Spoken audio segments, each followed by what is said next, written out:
The Vanishing Lady of Paris. It is the spring of 1900. Paris glows with celebration.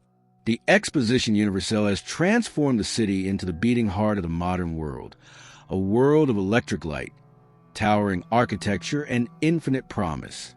Visitors pour in from every corner of the globe, their laughter echoing across the Seine. Among them, a young Englishwoman arrives with her mother after a long and weary journey. Their carriage rattles along cobbled streets toward the Grand Hotel on Boulevard des Capucines, one of Paris's finest establishments.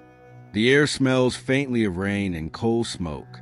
The mother, frail from the travel, leans heavily on her daughter's arm. Inside, chandeliers shimmer above polished marble. The young woman guides her mother upstairs to a suite overlooking the bustling avenue.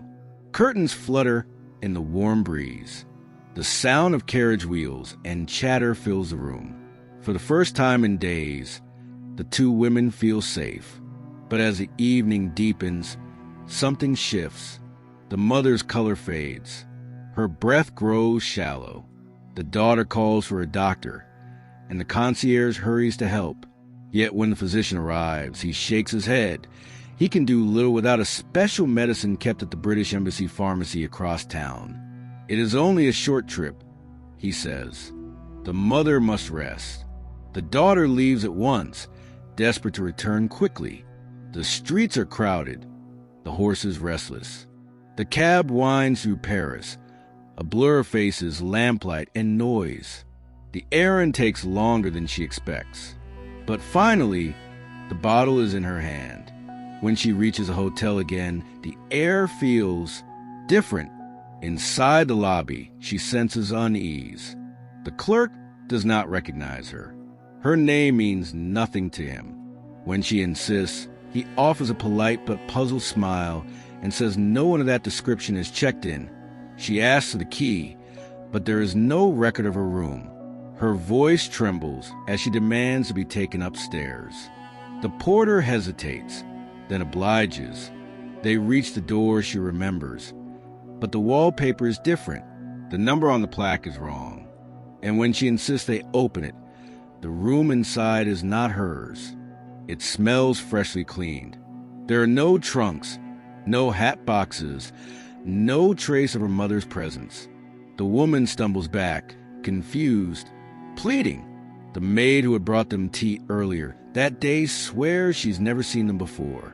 Even the doctor, when called, denies ever visiting such a patient. Hours pass.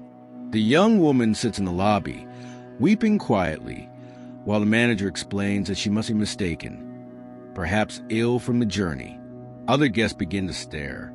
The clerk offers to contact the British Embassy for assistance, but when officials arrive, even they seem hesitant, glancing toward the hotel staff before taking her aside.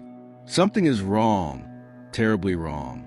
That night, she is escorted to another building, a quiet room near the embassy.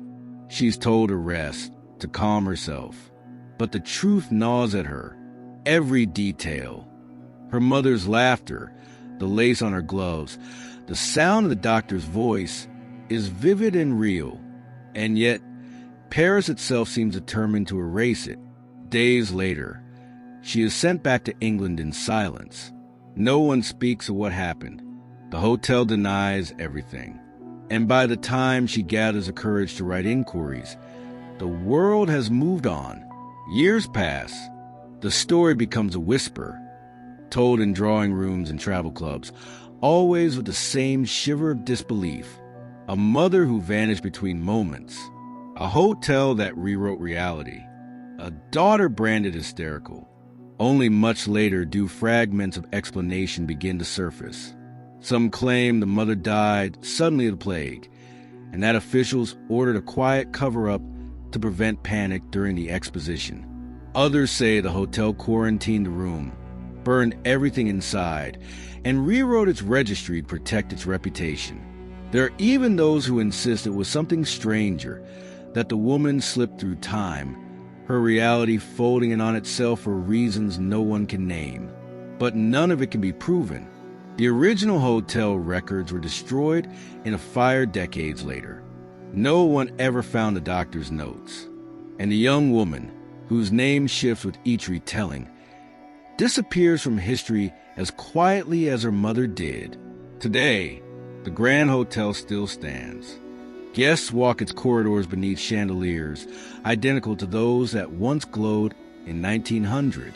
Some say, on quiet nights, you can hear soft footsteps in the old East Wing, the faint creak of a door that no longer exists. And if you stand by the window overlooking the boulevard, sometimes you catch a reflection that doesn't belong to you, a pale face staring back, lost between time and memory. Because somewhere beneath the polished marble and the scent of new linen, the truth of that vanished room still lingers, waiting for someone to remember